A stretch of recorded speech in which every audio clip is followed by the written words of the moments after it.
biggest boardroom of an outfit called Avenues the World School. And I think Steve just got on. Hey, Andrew, how you doing? Jordan. Hi there. I'm just talking to Jordan, and he's just wondering about our Map Society. And I was just about to say how lucky we are to have you as our president and the pandemic meeting space of your boardroom. Well, we're lucky to have you as our webmaster, interim webmaster, secretary, and coordinator of all events. So thank you. Hey, nice to meet you, Jordan. Happy New Year. Nice to meet you. Yes, same to you. I was just reading your article. It was really interesting, and I look forward to your discussion today. Andrew, is Ian going to be? Did you come through Ian, Jordan, or how did you? Or did you? Yeah, he's an Ian. He's the first. The rest of the year, beginning with this, are all Ian's. Do you know, is Ian going to be on today, and is he able to introduce Jordan, or do you want to do that, or how do you want to coordinate that? If he comes on, I'll offer that to him, but I'm prepared to do it. Okay, great. Yeah, luckily, I don't have a lot to say about Jordan. Yeah, that's fine. I can happy to do it myself. I haven't seen very much about you, other than that you're a self-taught cartographer.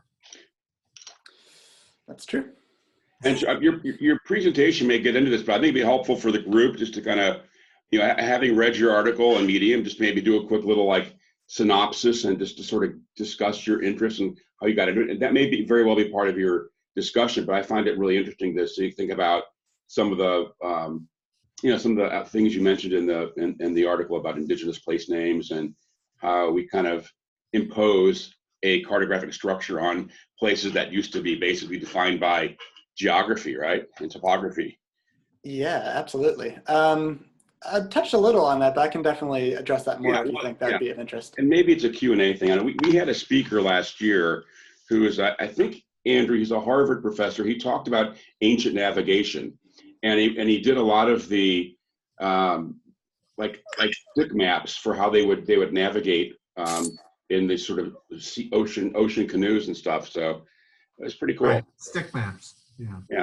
Yeah, he went into incredibly fine detail about maybe a little too much. Yep. Right. And by the way, Jordan, I wanted to thank you for a map that I saw you created about the Christianization of Europe, where you showed that the area of the Lithuanian homeland was probably the last place in Europe to become Christianized. It's this little outlier that, and even when that happened, it was fake. It was, people said, "Oh yes," and they still practice their pagan beliefs. Yeah. Do you have some Lithuanian heritage, Andrew? I am Lithuanian. Yeah. Oh, okay. Yeah, it's fascinating history. I'd love to learn more about it, honestly. Well, then you have to visit my site, lithuanianmaps.com. I've got over 4,000 images of maps of that area. Wow, lithuanianmaps.com. Yeah. Okay. And a lot of them are ethnic maps showing how other people, primarily Germans and Poles and the French, tried to figure out exactly who these people were. They're, anyway. So take my mic off. Hey, Laura Ten Eyck is our vice president and also the curator of the map and print room at Argosy Bookstore, which I hope you're familiar with, Jordan. I'm not. Is that here in New York, I assume? Midtown, 59th Street. That's the largest collection of retail maps in New York City. Wow. Well, so I'm I just moved to New York. See? Wow. It's all maps. Isn't it beautiful? Yeah. And the best part is they're not all cataloged, so you can actually find treasures that are hidden in there. Oh, I love that. Oh yeah, and they're almost all below market price. That's right.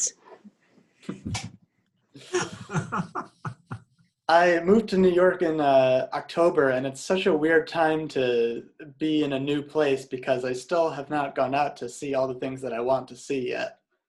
Where did you move from? Most recently, Atlanta. And Jordan is in Bedford-Stuy, Laura, so she's in Greenpoint Okay. City. All right. Let me screw the mic on. Very nice.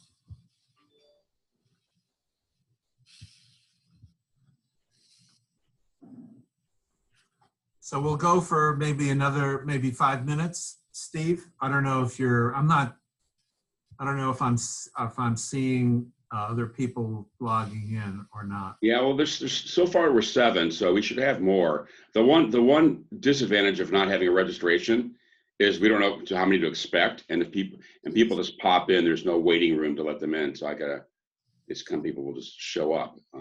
Right. I thought it was a bar to people attending, and of course, I think what is it? About a third never show up. Yeah. So. Oh, I ate dinner at a restaurant Bubble last night. You know, it was a totally. So just very excited to have him share the work that they all do over at the Decolonial Atlas Project. Great. Well, let's give like 1 more minute, and then we can get going, Jordan. Okay. Sure thing. I see we're up to 15. Yeah. Okay.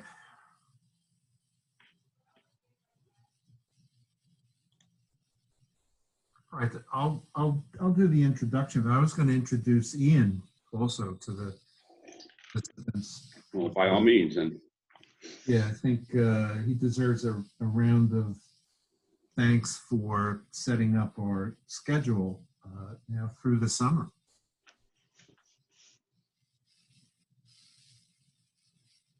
And Steve, you'll be happy to know that Marc Monmonier is interested in speaking again, and he's hoping to talk about Plato.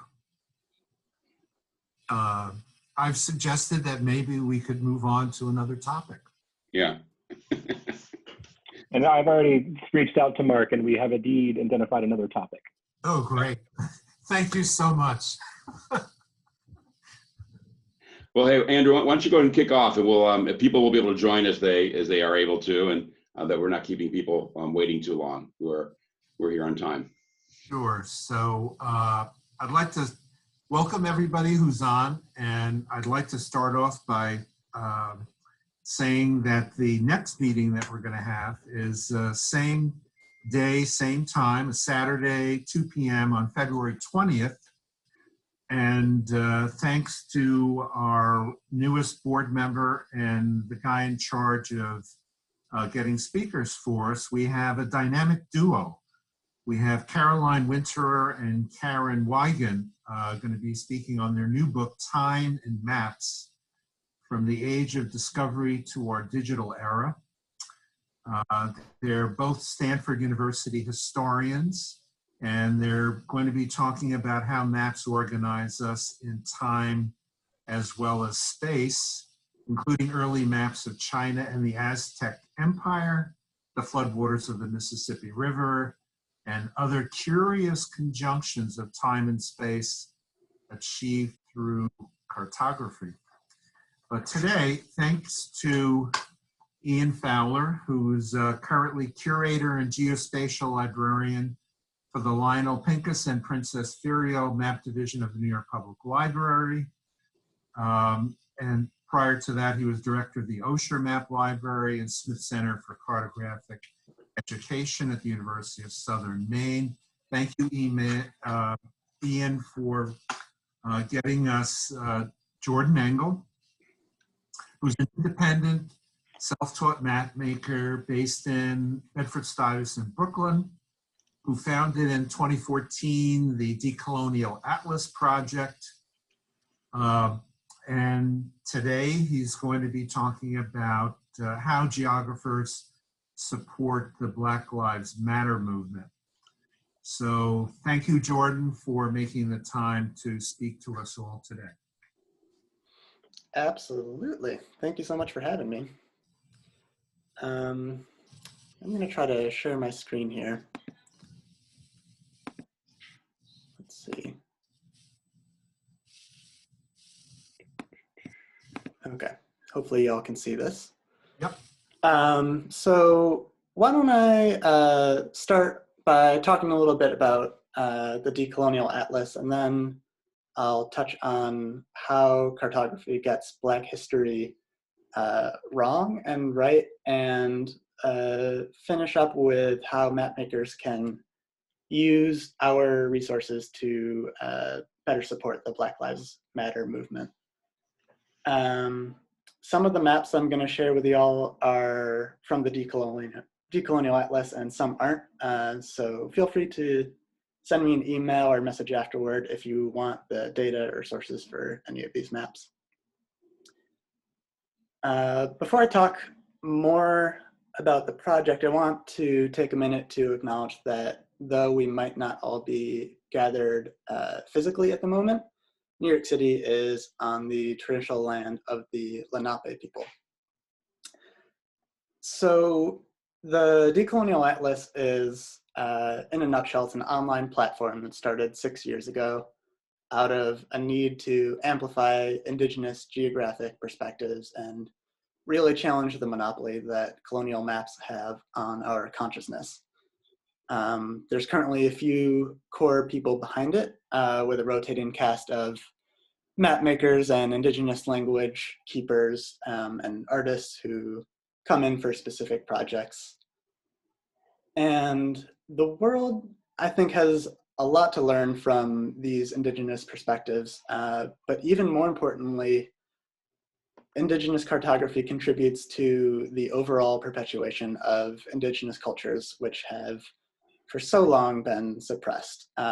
Knowledge of the land that's passed down through generations is preserved in Indigenous place names like the ones you see on this map here. These are the Lenape names for rivers and islands around metropolitan New York. This map hasn't been published yet. It's a work in progress. Not all of these names have been confirmed by Indigenous language speakers, so bear with me and hopefully try to not spread any misinformation, because Lord knows there's so much of it out there.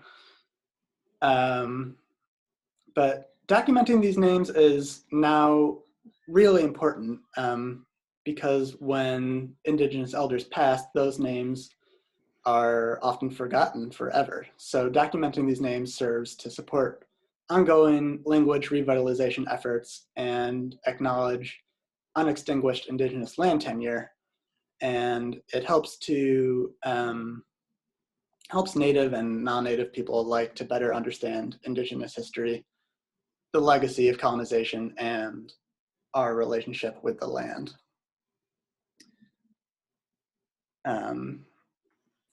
Here is just another map of visualizing how so many New Yorkers know the land via the subway system, and what's really underneath all of this concrete and steel is rivers and fields. And I know you all have had other people come and talk to you about the Manhattan Project, so I won't talk too much on this map, but I think it's so fascinating to see this kind of geography represented. But the reason I was asked to speak here today was about the Black Lives Matter movement, and I'm so glad that we're making space for these discussions. My role at the Decolonial Atlas as a white person is mostly to facilitate, to give a platform to issues and perspectives which aren't given the time in mainstream media. And I think it's important to do this in all fields, in all media, but the field of geography is especially vital because one, it's incredibly white dominated, and two, it has so much potential to convey accurate narratives and undo education that has led us astray. So let's take, for example, the transatlantic slave trade. Most of the maps that we see about the slave trade, if we see any at all, look something like this one on the left. These maps contribute to an erasure of Black history. Boarding, slave ships, people were no longer Igbo or Congo or Bambara, they just became Black. And slavery and colonization created the construct of race by erasing the diversity that exists in every part of the world, including Europe. And too often our maps reinforce that. But, and this is the hopeful part, this has a corollary in that maps can also be one of our best tools for deconstructing that. Our maps also do, or don't do, service to the slave trade on this side of the ocean. Often white folks in the North will mentally distance ourselves from the legacy of slavery, saying stuff like, that happened to the South, and how can I bear responsibility for something that happened so long ago and so far away? When in fact, New York and the North were built on enslaved labor just as much. Enslaved Africans were indeed the capital that made capitalism. Here's a map of Wall Street in the mid 18th century, showing that the slave market was literally at the end of the street, at the intersection of Wall Street and Water. And even after the abolition of slavery in New York, the Southern cotton plantation wealth was largely funneled through the city. And there are 1,000,001 mapping projects that the world desperately needs. And one of them, I think, is a map of all the slave markets where human beings were bought and sold in this country. So if there are any map makers or researchers out there wanting to plug into this work, that's just one example of how they could do that. The way that we talk about Black liberation is also largely framed by the history we're taught and not taught. The maps that we use and the maps that we don't use. The narrative that I grew up believing was that Black folks won their freedom from the Civil War. End of story. So much attention is given to these battles at Antietam and Gettysburg, but so little to the grassroots resistance of Black people that have engaged in it to liberate themselves. And in New York, I don't think that there is really an appreciation for the role that this resistance played in the abolition of slavery in New York State. For instance, that in 1793, 2 enslaved teenage girls burned down Albany, or the New York slave revolt of 1712. So I put together this map of Black resistance in the hopes that not only are these events celebrated, since they're largely unknown to most people right now, but to highlight their contribution to history. And you can see New York is on the side here, it's number 8. We have the longest history of Black resistance anywhere in this country. And that's just something that we need to celebrate and more people need to know about. So what better way to do that, I think, than through maps. We can't talk about racism and mapping without talking about redlining. Housing is to the 20th century what slavery was to the antebellum period, namely the broad foundation of both American wealth and racial inequality. Modern housing inequality traces its roots to a series of security maps produced between 1935 and 1940, which appraised the creditworthiness, quote unquote, of urban neighborhoods. Predominantly Black neighborhoods like Harlem and South Bronx and Bed-Stuy were redlined, barring residents from access to capital. lower income whites were more likely to receive a bank loan than middle or upper income blacks. And in a society where real estate is the primary way of passing wealth from generation to generation, the effects of these policies are still playing out today. As a geographer, I think about how maps are often seen as neutral and objective, but look at these and clearly maps can be weaponized. And we have to remember that the role that map makers played and continue to play in facilitating injustice is huge. So now is the part where I want to discuss how maps are being used to fight back. We've somehow amassed a pretty large following on social media, we being the Decolonial Atlas. And so we're creating a lot of educational maps specifically designed for platforms like Instagram that are pretty small and simple and able to be read on a phone. This one came out of the protests back in June, and it shows the horrific instance of Black violence in which so many Black communities were massacred throughout American history. Maps are a great educational tool because one, people can see themselves in relation to where they are on a map. They'd see this and say, wow, I didn't know that happened so close to my home. The way so many of us have come to learn about ongoing violence and historic atrocities is through videos and images. And while there's a place for that, maps are able to reach a much wider audience who might want to learn, but not necessarily see the violence in graphic detail. Here is a map comparing the locations of where police have shot and killed civilians in and around Boston, compared to the racial demographics of those neighborhoods. Again, this is horrific violence, but seen from the bird's eye view, I think it helps people digest it more. Critics of Black Lives Matter often point out that police also kill white people. And that's true. Many of the people represented in this map were white people.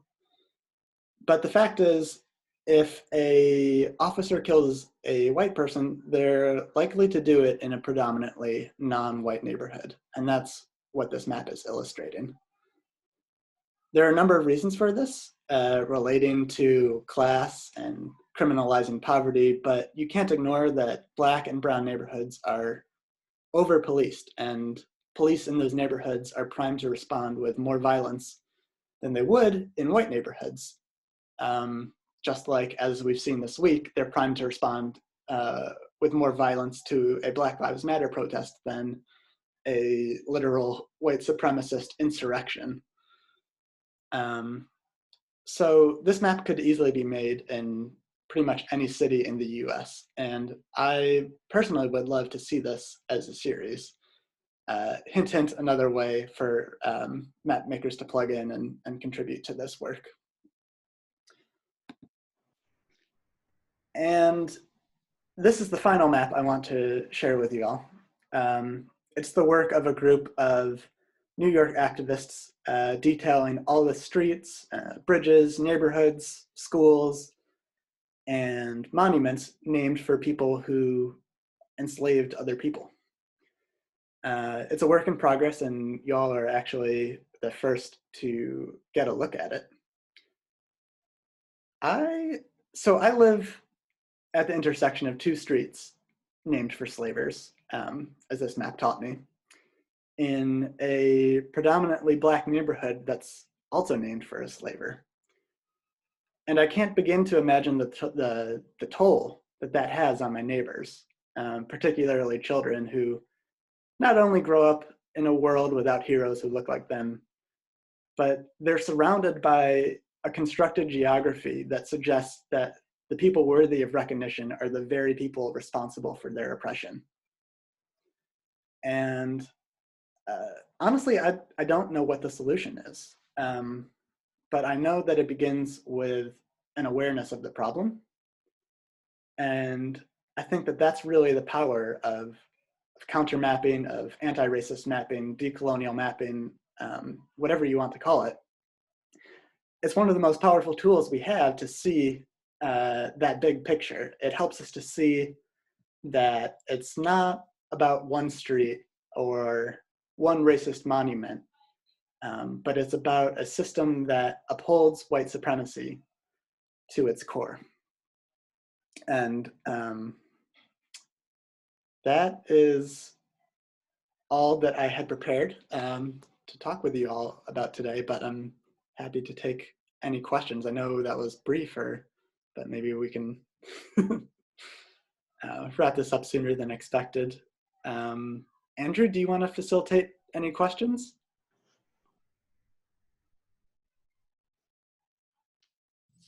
Yes. So I have a question. Is there a formal relationship with the Decolonial Atlas Project and the Black Lives Matter movement? No. In part because I don't think that the Black Lives Matter movement is itself a formal entity. You know, it's a movement rather than an organization. And the Decolonial Atlas, you know, it's a group of people, but that's really what it aspires to be also, is a collective of people who are interested in making maps to challenge systems of oppression rather than it be just, you know, me. Jordan, can you go back to the last map where you had Boston? Sure. Are you able to take the kind of the dots which represent the shootings and code those by race of the if you will the person who was shot? Yeah, I want to remake this map and do exactly that. So Yeah, that was a great thought. That would give you that kind of the, you know, if you will, that data point that would demonstrate that even if you are not a person, not a black person or a non-black person, you're more likely to be killed by a police officer in over-policed, you know, predominantly black neighborhoods. Yeah.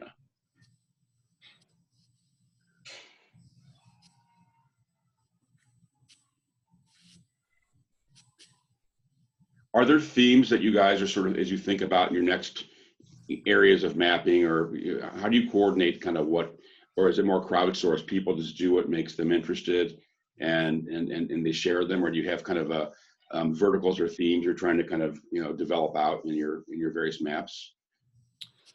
Well, so the project started off being focused mainly on indigenous place names. And that's sort of been a constant theme throughout.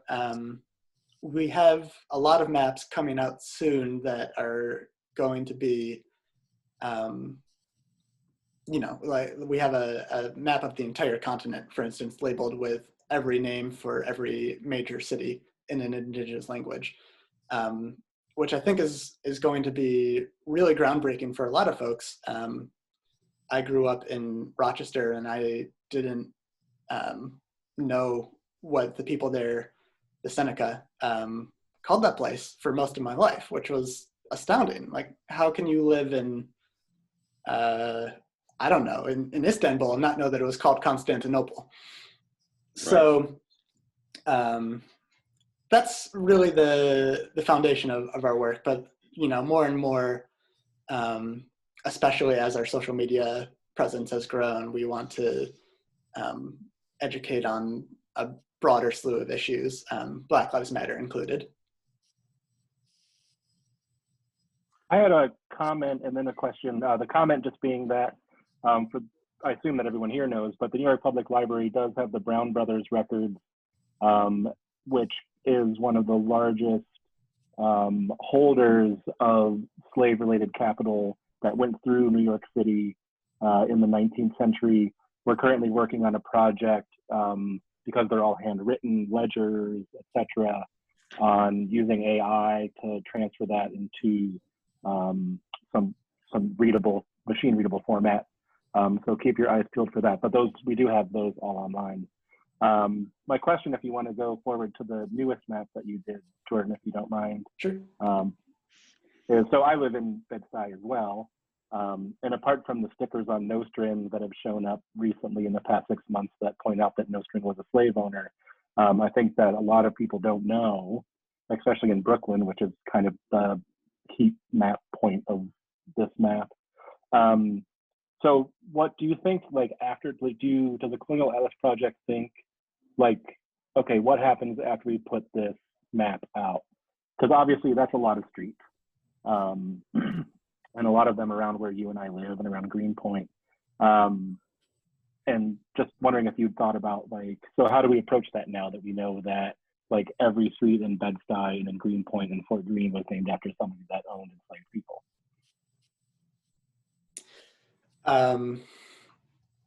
Yeah, that is really the question of the hour. And I've given some thought to it, of course, but I haven't come up with anything that I think is, you know, realistically, within our current political climate, I don't see it as likely that we're going to rename every street in Brooklyn and Lower Manhattan.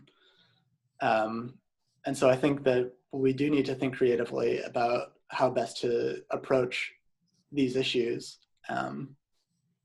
But again, Jordan, hello, my name is Sean Hill. If I could just interject. Sure. One of the options that citizens do have, if citizens feel passionate about this, is to engage in the process of co-naming streets. So you probably have seen streets in New York City which are, you know, 42nd Street, and it'll be labeled, you know, Times Square or some other mapping name. And it is possible to petition through your community board to have a certain street co-named to represent somebody who lived on that block, or something occurred on that block. And it's a kind of small scale, citizen-led, community board focused process that can begin to maybe not erase, but certainly address and complicate the issue of perhaps inappropriately named streets and neighborhoods. To give you an example, my neighbors and I are working on a project to name a street in my neighborhood after Ann Petrie, a mid-20th century African-American author who wrote the novel The Street, based on the building where she lived when she wrote that particular novel. And it doesn't cost anything. Anyone can do it. It just takes about a year's worth of attending community board meetings and writing proposals. But literally any New Yorker can have their street or a street co-named if they put the effort into it. That's a great point, Sean. And just to point out, Jordan, for our neighborhood, the corner of the street where I live, which is right next to the 79th Precinct, is co-named after a young Black man that officers from the 79th Precinct murdered 6 years ago. If I can interject, I used to live in Florida where we had some co-named streets. The big problem is when people use the co-name and they put it into their GPS device, nothing came up, and they couldn't locate the street because it's not on maps. The question I have is, like, if you think about this now in terms of place names and mapping and GPS, so if you think about Google, I'm not sure how Google Maps, you know, sort of determines place names if they're getting where they're getting the feed from. But it seems to me that you could have a map layer. If not on the top layer, you could actually click on deeper layers that would allow you to display place names in indigenous, or add, you know, co-naming or whatever. Does anyone know who kind of is the arbiter of place names on GIS maps or Google Maps? I can tell you as someone who is a bicycle commuter in New York City every day, I can tell you in my communications with Google Maps, wondering why when you zoom in, you can't get the name of the street that you're on, that they like to give you the runaround on who's actually responsible for that. I've asked at least 3 different departments that have come into the library, so I don't have an answer except to say it's kind of elusive. Yeah, we had Google Maps like probably 7 years ago, Andrew. The project manager came to speak to the New York Map Society. It was very interesting, but you know, lots changed since then. And I know that Google Maps, and then you've got the Apple has their version of Maps, and they often don't sync up. So I think there's more freelancing on that than we maybe understand. Okay, so I was a consultant to the Postal Service for about 15 years. And there is a database called the delivery sequence file that has the alternate street names for every street in the United States. The problem is that the address databases that applications use don't necessarily have the full range of street names. And it really comes down to money. You can get cheaper versions of address databases available commercially that have only a single version of the place name. So depending on what map application you're using, it might have the alternate name, or it might have only a single name. And it's not that that doesn't exist. It's usually, I found, it's a question of how much an application or a company that's selling a map service is willing to pay for the alternate names. And very often they just take the cheaper version. I'll give you an example. Route 17 in New Jersey that goes from Paramus, and it goes right up to New York State, has another formal name. It's called the Vietnam Veterans Memorial Highway. And I used to get involved in conversations because when people would try to correct their addresses, many softwares will correct if someone decides to use the Vietnam Veterans Memorial Highway. The software, if it's cheap, will correct it to Route 17. They'll just ignore it, and they won't even recognize the fact that it's a valid alternate name. So there is a database of all of those names. It's huge. It's updated every week. So the alternate names that you see on streets are part of that file. Whether or not your map application has access to it or uses it is unfortunately very often a financial decision.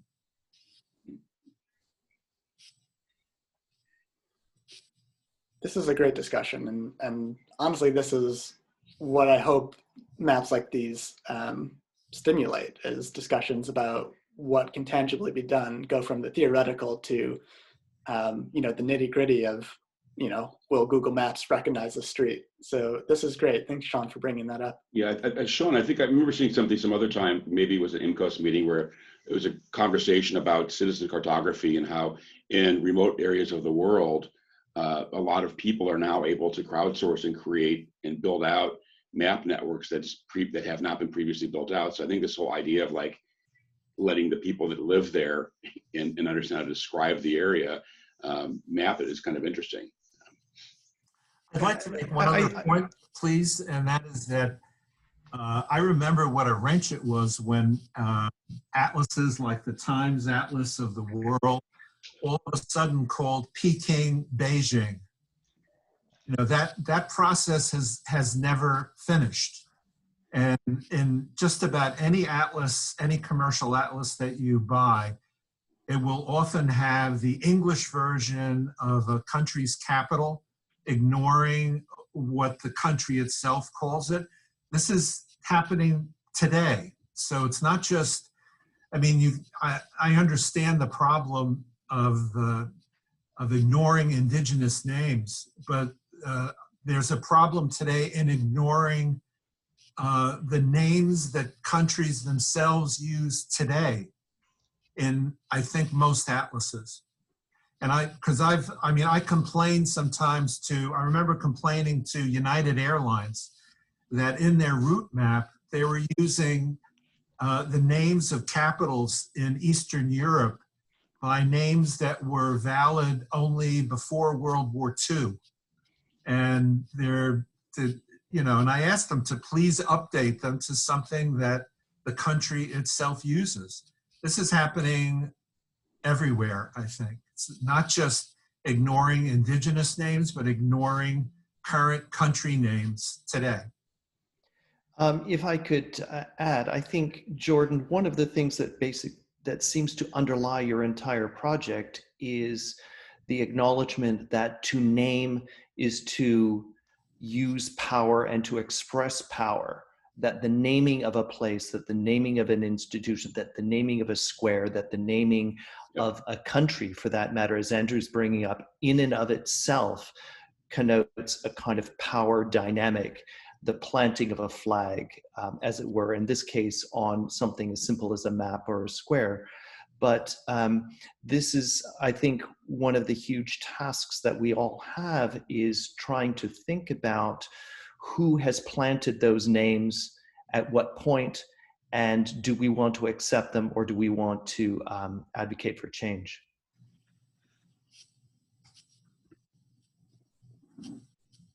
Yeah, you nailed it.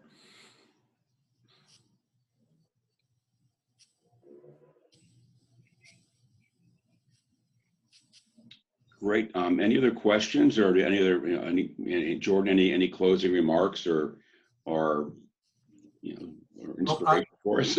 Steve, I'd like to point out that you're recording this, Yes.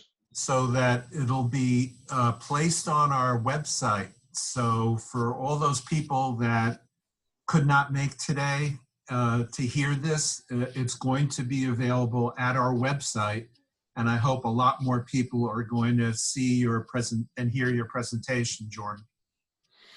Great, I'm glad to hear that. Can I ask 2 questions? Sure. Absolutely. Okay, the first, Jordan, on your last map here, would it be possible to rework it slightly to differentiate between those who played a major part in the triangle trade from those who perhaps only happened to own a couple of slaves in the 17th or the 18th century? That might give people an opportunity to focus in on changing first the names of streets named after the worst offenders. Thanks, Ellen. Yeah, that's a great thought. I could see maybe, yeah, I think I would like to highlight specific streets or monuments for the most egregious slavers. I think that would be a nice touch. So, like I said, it's a work in progress. And my second question, on a national level, has anyone in your group attempted to map the location of all lynchings in the United States? That work has been done, not by us. I can't remember the organization that put together that map, but I'm sure a quick Google search will turn up some interesting things. Thank you. Yeah.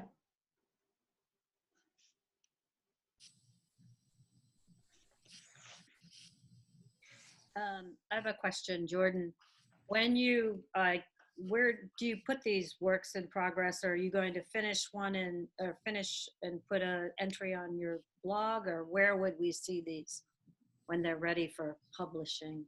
So this map is actually a collaboration between myself and a group that's, I think we're calling ourselves the, I don't know what the name is actually. But in any case, so this one probably won't be on our website. But all of our other maps, they live on our website, decolonialatlas.com, and we also share them all on our social media platforms. Okay, thanks.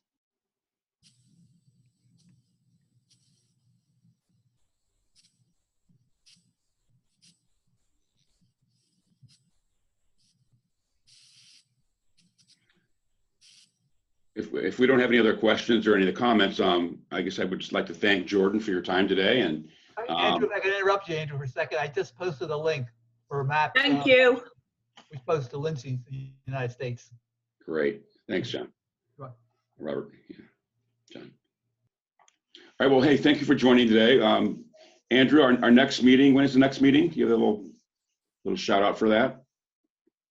Right. Again, it's Saturday, February 20th at 2 p.m. Eastern Time. Caroline Winter and Karen Wigan on time and maps. Great. So you're all encouraged to attend, and if you've got friends that would like to you'd like to invite, feel free to send our link to them. We're we accept anyone to visit. I thank you all. Thank you so much. Thank you. Bye. Cool. Thank you all. Have a good day. Thank you.